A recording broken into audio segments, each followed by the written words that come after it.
Bismillahirrahmanirrahim. Assalamu alaikum dear students.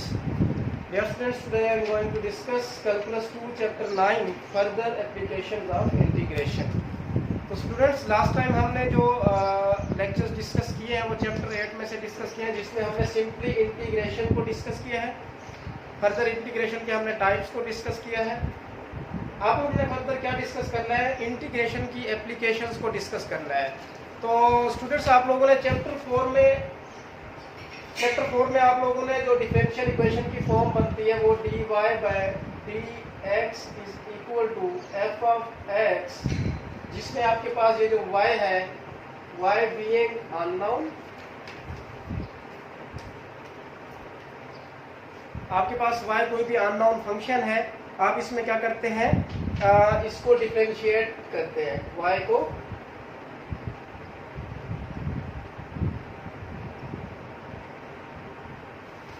और एक और बात, जो आपके पास यहाँ पे y है ये डिपेंडेंट वेरिएबल है,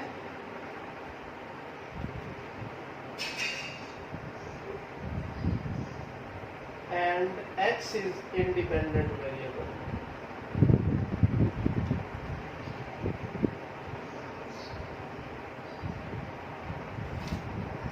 तो स्टूडेंट्स अब हमने क्या करना है, किसी भी कॉन्टिन्यूअस फंक्शन के लिए, for a continuous function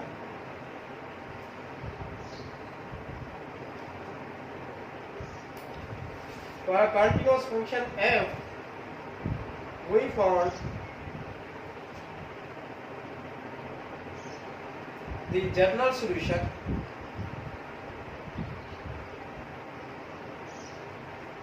y of x। कोई भी आपके पास कंटिन्यूअस फंक्शन हो तो आपने अगर जनरल सॉल्यूशन फाइंड करना हो तो आपने क्या करना है, y ऑफ x को आपने इंटीग्रेट कर देना है f ऑफ x dx, तो आपके पास उसका जनरल सॉल्यूशन आ जाएगा। तो स्टूडेंट्स आज के इस लेक्चर में हमने बेसिकली डिस्कस करना है slope field and separable differential equation. अब यहाँ पे हम बात करते हैं कि सेपरेबल डिफरेंशियल इक्वेशन क्या होती है। आपके पास इस तरह के कोई आपके पास इक्वेशन है, dy by dx is equal to f of x y। ये आपके पास ऐसी इक्वेशन है जिसमें आपके पास एक ही आपके पास इंडिपेंडेंट वेरिएबल है और दो डिपेंडेंट वेरिएबल्स हैं।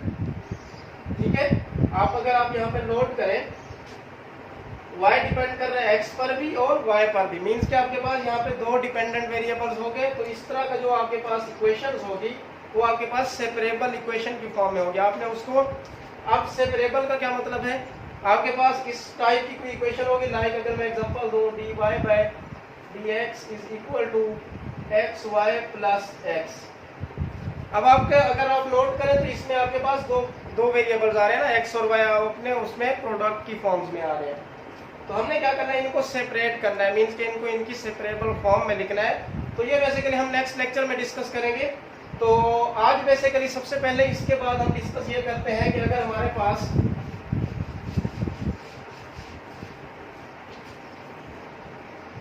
जनरल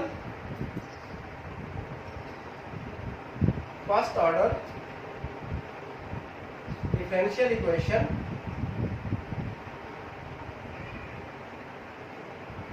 एंड सॉल्यूशंस, हम इसको डिस्कस करते हैं।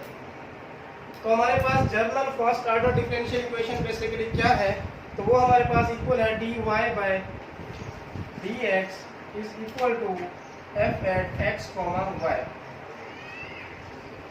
तो इसको अगर मैं लिखूं आप first order differential equation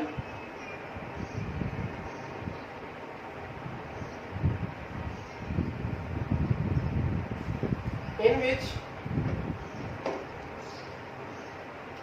f at x, y is a function of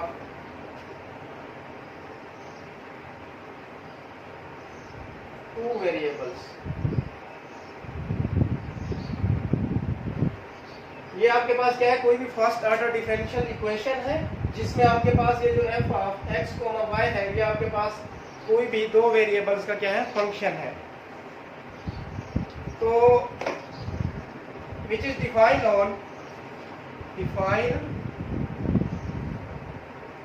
on a region in the XY plane। आपके पास ये जो फंक्शन है ये किस प्लेन पर, किस रीजन प्लेन पर डिफाइन हो रहा है, एक्स वाई प्लेन पर ये डिफाइन हो रहा है। तो इन अदर वर्ड इसको अगर मैं यूं लिखूं, इसको अगर हम यूं लिखें in short, y prime is equal to f at x comma y, and या इसको मैं यूं लिख सकता हूं d over dx y is equal to f at x comma y। तो ये स्टूडेंट्स हमारे पास general first order differential equation है। अब इसको फर्स्ट ऑर्डर हम क्यों बोलते हैं, अगर आप नोट करें तो हमारे पास, बिकॉज यहाँ पे आपके पास first order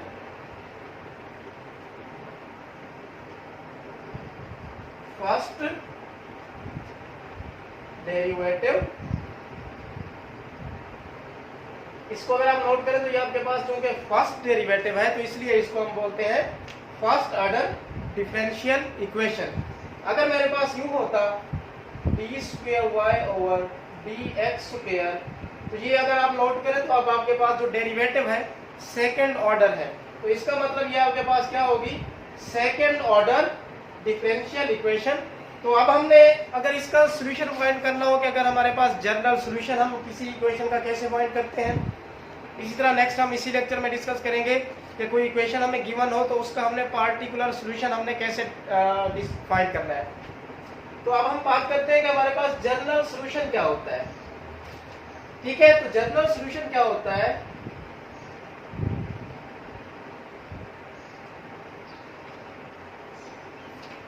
general solution basically to a first order equation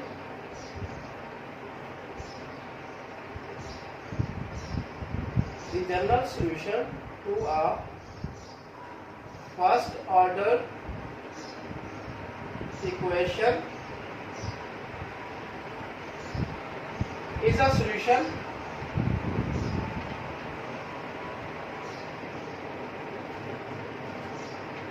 that contains all possible solutions। कोई भी आपके पास इक्वेशन गिवन है, अगर आपने उसका जनरल सॉल्यूशन फाइंड करना है किसी भी फर्स्ट ऑर्डर इक्वेशन का, तो जनरल सॉल्यूशन वो सॉल्यूशन होगा जो उस गिवन इक्वेशन के जितने भी पॉसिबल सॉल्यूशंस आते हैं अगर वो कंटेन करता है तो वो उसका जनरल सॉल्यूशन होगा। और इसी के रिस्पेक्टिव हमारे पास जो पार्टिकुलर सॉल्यूशन होता है, पार्टिकुलर सॉल्यूशन के लिए क्या होगा, आपको कोई भी उसके लिए इनिशियल कंडीशन रिक्वायर होगी, y x not equal to y not. तो अगर आपके पास कोई भी इनिशियल कंडीशंस गिवन है तो उसके केस में आपने क्या लेना है, उसका फाइंड करना होगा पार्टिकुलर सॉल्यूशन। अब हम एक एग्जांपल करते हैं जिसमें हम ये देखेंगे कि जनरल सॉल्यूशन क्या होते हैं, हम उसको कैसे फाइंड करते हैं, और एक और हम एग्जांपल करेंगे जिसमें हम ये देखेंगे कि पार्टिकुलर सॉल्यूशन क्या होता है और उसको हम कैसे फाइंड करते हैं। तो एग्जांपल 1 है,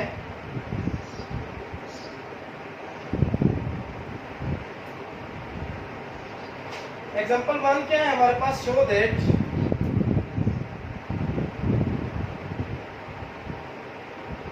every members of the family,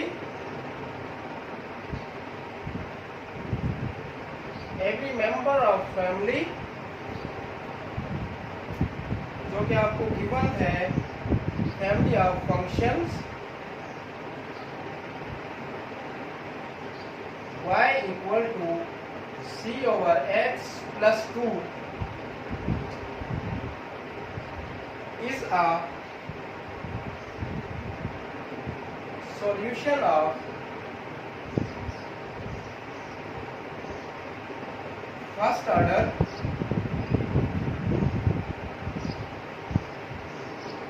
differential equation dy by dx is equal to 1 over x 2 minus y on the interval, ये आपको अभी गिवन डेटा बता रहे हैं, on the interval 0 to positive infinity where c is any constant, where C is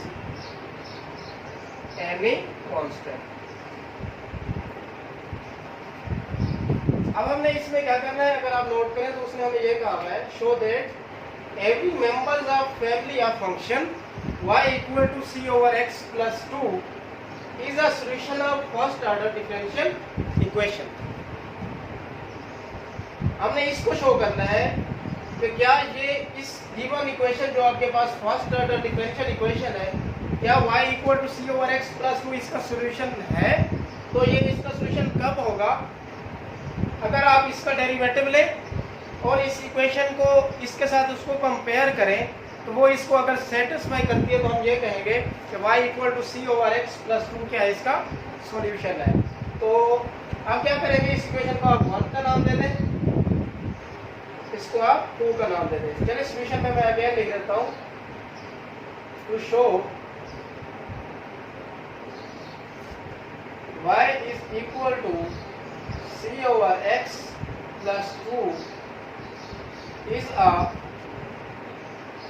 solution of dy by dx is equal to 1 over x into 2 minus y।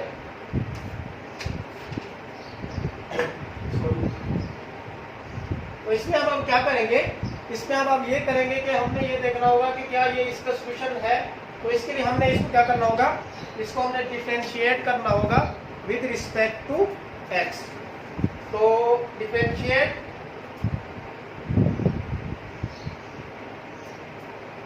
One with respect to x, तो dy by dx d over dx c over x plus 2। यहाँ पे देखिए हमने कहा था c is any constant, c कोई भी constant है। तो आप क्या करेंगे, तो पहले तो इनका अलग अलग से आप डेरिवेटिव ले लें, d over dx c over x plus d over dx into 2। c constant है उसको बाहर ले आए, तो d over dx 1 over x plus constant का डेरिवेटिव आपको पता है वो 0 होता है, तो ये बन जाएगा आपके पास c इंटू 1 ओवर x का डेरिवेटिव अगर हम ले तो वो आएगा minus 1 over x square. So this will become equal to c over x square.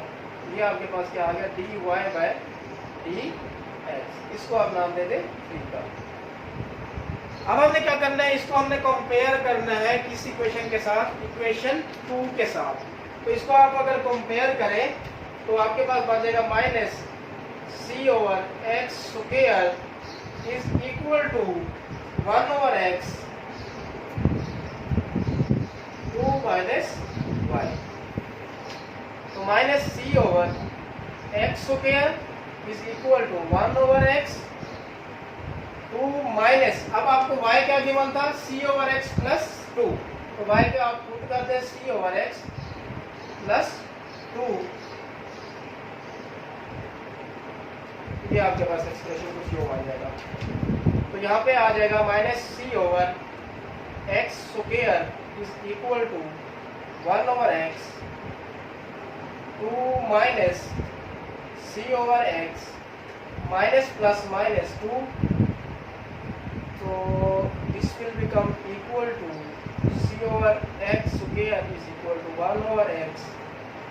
यहाँ पे आप देखें तो ये प्लस 2 और माइनस 2 आपस में कैंसिल, तो ये बच जाएगा minus c over x।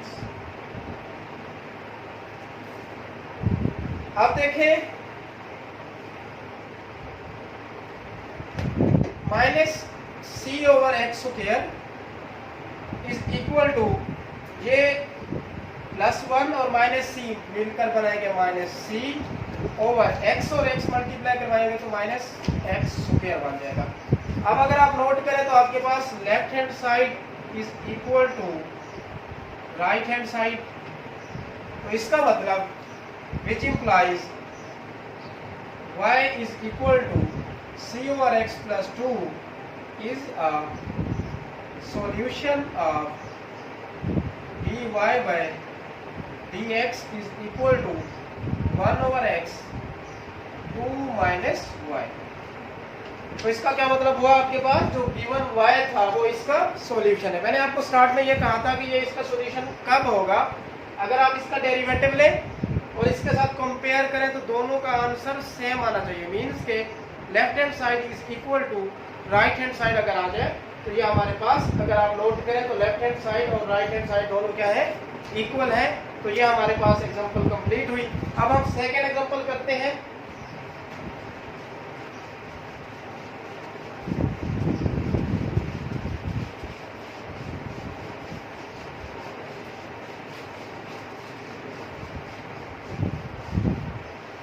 Second example में हमने क्या करना है, एग्जांपल 2 है।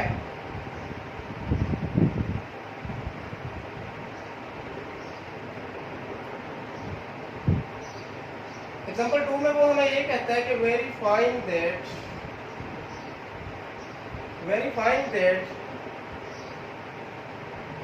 a function is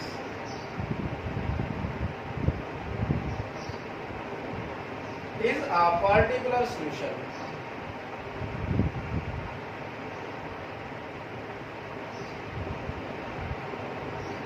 अब हमें दिया हुआ particular solution y is equal to, उसने अब ये कहा कि show that the function y equal to x plus 1 minus 1 over 3 e raised to power x is a solution to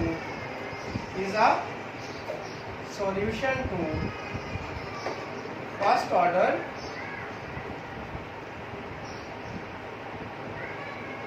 differential first order initial value problem। initial value problem dy by dx is equal to y minus x y at 0 is equal to 2 by 3। मैंने आपको कहा था जब particular solution की हम बात करेंगे तो उसमें हमने क्या करना है, उसमें आपको इनिशियल वैल्यू गिवन होगी। मींस कि आपको उस पर कोई इनिशियल कंडीशन पर कहेगा कि आपने उसका पार्टिकुलर सॉल्यूशन फाइंड करना है। तो अब इसके हम सॉल्यूशन की तरफ मूव करते हैं। इसका सॉल्यूशन क्या है, आपको जो समझ लें, आपको ये गिवन है dy by dx is equal to y minus x। तो ये आपके पास बेसिकली क्या है, first order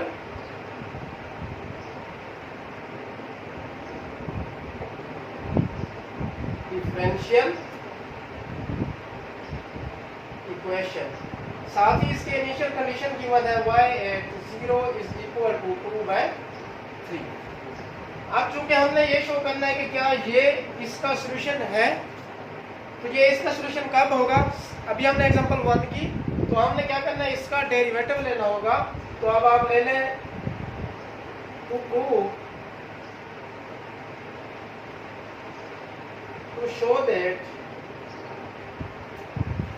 to show y is equal to x plus 1 minus 1 by 3 e raised to power x is a solution of initial value problem dy by dx is equal to y minus x, और साथ ही initial condition जो given है y at 0 is equal to 2 by 3। आप इसका derivative ले लें, इसको differentiate करें विद रिस्पेक्ट टू x। तो dy by dx d over dx into x plus 1 minus 1 over 3 e raised to power x। तो अब इसका अलग से डेरिवेटिव ले लें, d over dx into x plus 1 minus d over dx into 1 by 3 e raised to power x। ये बन जाएगा आपके पास d over dx into x plus d over dx into 1 minus 1 by 3 constant है तो हम बाहर लिख देंगे d over dx e raised to power x। तो आपको पता है कि जो आपके पास x का डेरिवेटिव है वो क्या होता है 1 प्लस कांस्टेंट का डेरिवेटिव 0 माइनस 1/3। एक्सपोनेंशियल फंक्शन का डेरिवेटिव क्या होता है, वो एक्सपोनेंशियल फंक्शन ही होता है, तो ये आपके पास e⁻x बनेगा। ये आ जाएगा 1 माइनस 1/3 e⁻x। ये हमारे पास क्या आ गया dy/dx।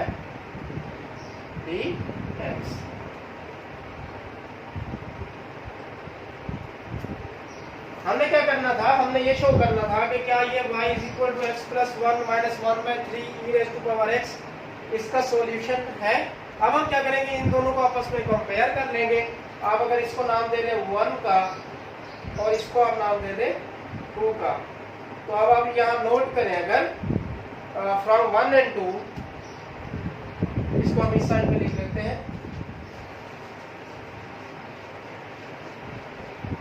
फ्रॉम 1 and 2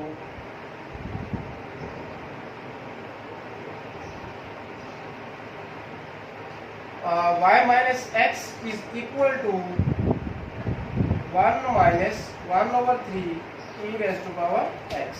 तो यहाँ से मैं अगर y निकालूँ तो y आ जाएगा y is equal to 1 plus x minus 1/3 e⁻x। y is a function of x, 1 plus x minus 1/3 e⁻x। अब हमने इसमें इनिशियल कंडीशन पुट करनी है जो कि हमें गिवन है y@0 is equal to 2/3। तो इसमें आप पुट कर दें y@0 जो कि इक्वल है 2/3 के, तो 1 plus 0 minus 1/3 e⁻0। तो अगर आप लोड करें तो ये 2/3 is equal to 1 minus 1/3 e⁻0 1 होता है, तो ये क्या बन गया हमारे पास 2/3 1 minus 1/3। 2/3 is equal to 3 LCM ले लें, 3 minus 1, 2/3 is equal to 2/3। तो इसके साथ ही इसका सॉल्यूशन क्या हो गया, सेटिस्फाई हो गया। तो हमने क्या करना था, हमने ये शो करना था क्या जो हमें जो गिवन y था वो इसका सॉल्यूशन है। तो इसका सॉल्यूशन कब होगा, जब आप ये इनिशियल कंडीशन इसमें पुट करेंगे, तो आपके लेफ्ट हैंड साइड और राइट हैंड साइड का आंसर अगर इक्वल आ जाता है तो हम ये कहेंगे, यहाँ पे आप कह सकते हैं विच implies y is equal to x plus 1 minus 1/3 e⁻x is a solution of dy/dx equal to y minus x। तो स्टूडेंट्स इंशाल्लाह हम नेक्स्ट लेक्चर में सेपरेबल डिफरेंशियल इक्वेशन के बारे में डिस्कस करेंगे। तो तब तक के लिए इजाज़त दीजिए। अस्सलाम वालेकुम।